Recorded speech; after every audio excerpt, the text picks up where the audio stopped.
I'm sure you saw Elon Musk has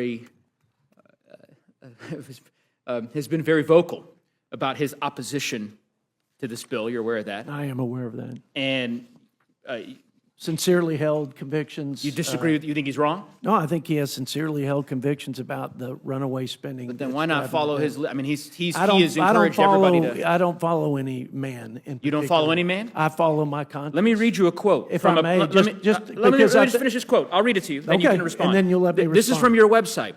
This is from your website on May 29th. Quote, this is the headline, Arrington applauds Elon Musk's leadership. And the quote here is, we should not only appreciate Elon's courageous leadership, but follow it by holding Washington accountable, rooting out waste, restoring fiscal sanity before the debt burden crushes the future of this great nation. So I don't, I sounds agree. like you were telling people about a month ago that 100%. that folks should follow his lead on 100%. debt reduction, but it's a different tune you're No, singing it's today. not. Chairman Arrington, Yes, sir. welcome back. Good to be back. So this is your third time testifying in the last month and a half. And the third time's the charm. I think I'm going to convince you to support this bill.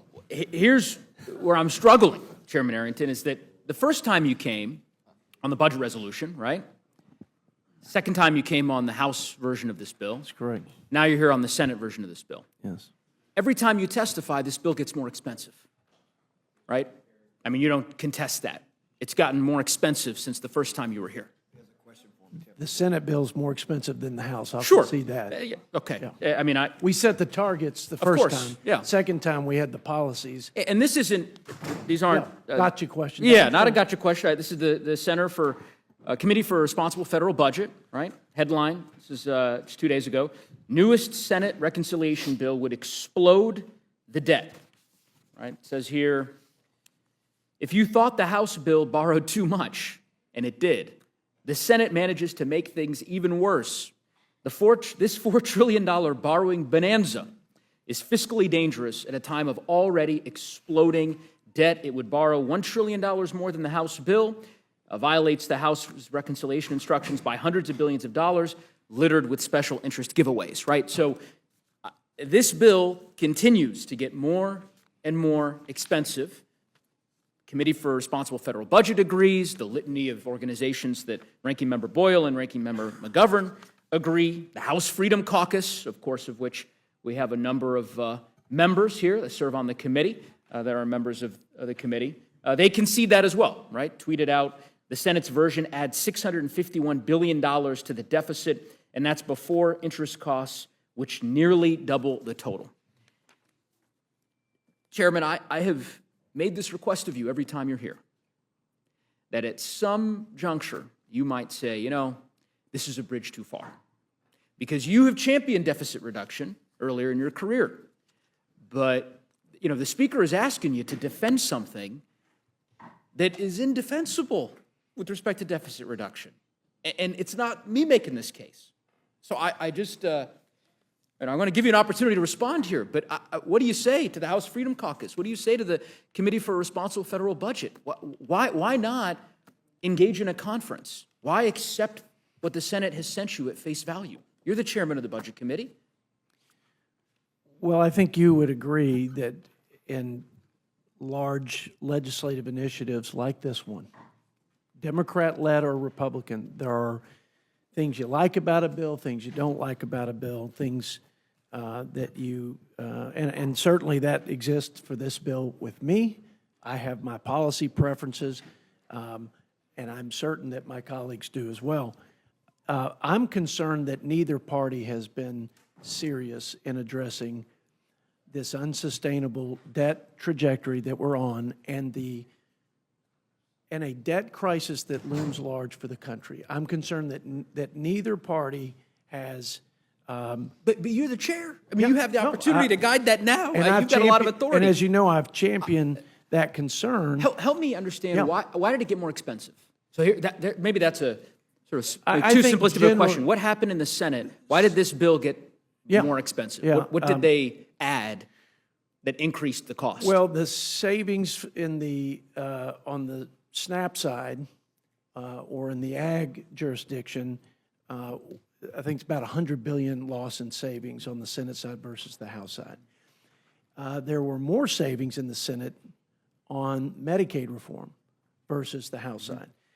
You know, all of that, when you go through the details on But it's the still way policy- more expensive. No, you're I'm saying going to in the get to aggregate. exactly. I think it's mostly a wash on mandatory program reforms. Gain some, lose some. The tax policy is where the additional expenses. That's where the preponderance Got it. of the difference in cost in the Senate versus the House.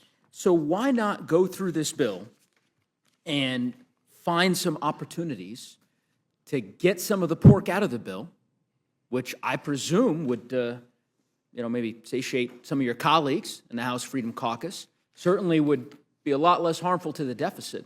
I mean, why not? Let me give you an example. Yeah. This bill includes a slush fund for OMB, upwards of $100 million. You're familiar with that? I'm familiar with a lot of the funding. Right? in this And bill. that wasn't in the House version. So, you're not going to ask Yeah. all of your colleagues to just give a $100 million blank check to the Office of Management and Budget. That doesn't seem like good fiscal policy to me.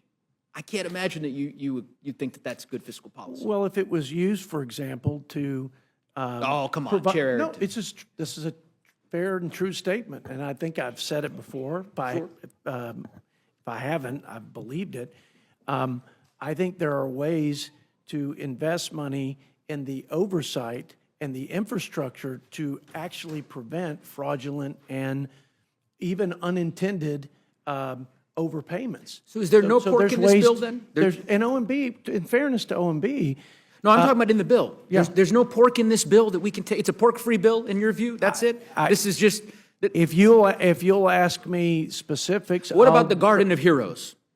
$40 million for President Trump's Garden of Heroes. Can't we, why not just say, you know what? We've got a huge deficit, and that's probably not the most prudent way to spend our taxpayer dollars. Let's just reallocate that $40 million.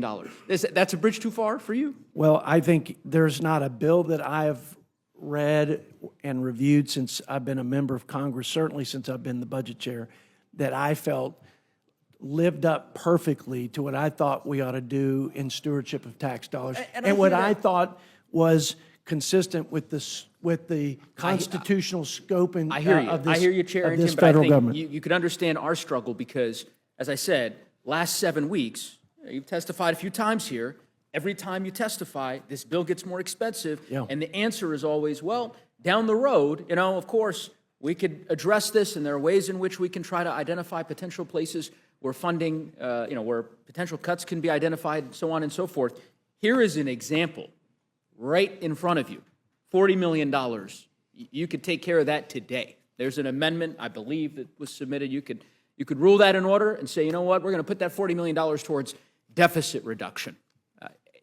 If you're serious about wanting to address the fiscal health of the country. But to me, I think this bill couldn't be a worse representation, respectfully, of fiscal discipline. You have a bill that, according to the Committee for Responsible Federal Budget, is more aggregated than the CARES Act, the Inflation Reduction Act, the Bipartisan Infrastructure Law, and the CHIPS and Science Bill combined. Combined. All 4 bills are equivalent. This bill takes the cake. It's bigger than all of them.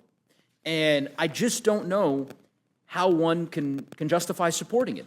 I disagree with that statement. I but know hear you what disagree you're with that saying. Okay. assessment Yeah. on the, and I'm hoping I can get you, maybe by the end of this hearing, to support the removing the Garden of Heroes funding so that we can at least maybe make a crack at addressing some, fiscal sanity in the country. Maybe Mr. Roy might consider supporting that amendment. We'll see. I wonder, obviously we've talked a lot about all the folks who oppose this bill. I'm sure you saw Elon Musk has been very vocal about his opposition to this bill. You're aware of that. I am aware of that. And sincerely held convictions. You disagree with, you think he's wrong? No, I think he has sincerely held convictions about the runaway spending. But then why not follow his, I mean, he has I encouraged everybody to. I don't follow any man in You don't particular. follow any man? I follow my conscience. Let me read you a quote. If from I may, let me just let me because just finish this quote. I'll read it to you, then you Okay, can respond. and then you'll let me This is respond. from your website. This is from your website on May 29th. Quote, this is the headline, Arrington applauds Elon Musk's leadership. And the quote here is, we should not only appreciate Elon's courageous leadership, but follow it by holding Washington accountable, rooting out waste, restoring fiscal sanity before the debt burden crushes the future of this great nation. So I don't, I sounds agree. like you were telling people about a month ago that 100%. that folks should follow his lead on 100%. debt reduction, but it's a different tune you're No, singing it's today. not. We cut twice the amount of spending that has ever been reduced in the people's government in the history of the people's government. So, if you're looking to make the argument this bill isn't perfect when it comes to any principle, including fiscal discipline, you win. Well, I appreciate Because it's that. not perfect. And so you win. I mean, honestly. But to say that, the old Ronald Reagan 80-20, fill in the blank, in not so perfect processes, in a political process, having significant reforms on the fiscal side, like the spending cuts, like the welfare reforms that are long overdue, much needed, like preventing, which 40-some-odd Democrats opposed, preventing taxpayer dollars to flow to people who are here illegally. That, I think, is all consistent with what I hear you. understand Elon Musk's And I hear you, concerns Mr. are. Chairman, but I would just simply say, I mean, again, it's part of the frustration for me, and I suspect many Americans, is that there's sort of this notion that we don't have the agency to shape the bill. So, if we as a Congress decide that we don't really want to have special interest tax breaks for tanning salons, as was the case in the original bill that the House put forward, or for whaling deductions, all right? If we decide that we don't want to spend $40 million on the Garden of Heroes at the White House, we can proceed with shaping policy that does precisely that. And I would just venture to say, Mr. Chairman, that it feels like you have an opportunity here. You have a number of members on this committee on the other side of the aisle who've expressed their opposition to the bill and their indication that they're going to vote against the rule. And I would hope that you take that opportunity to perhaps change course.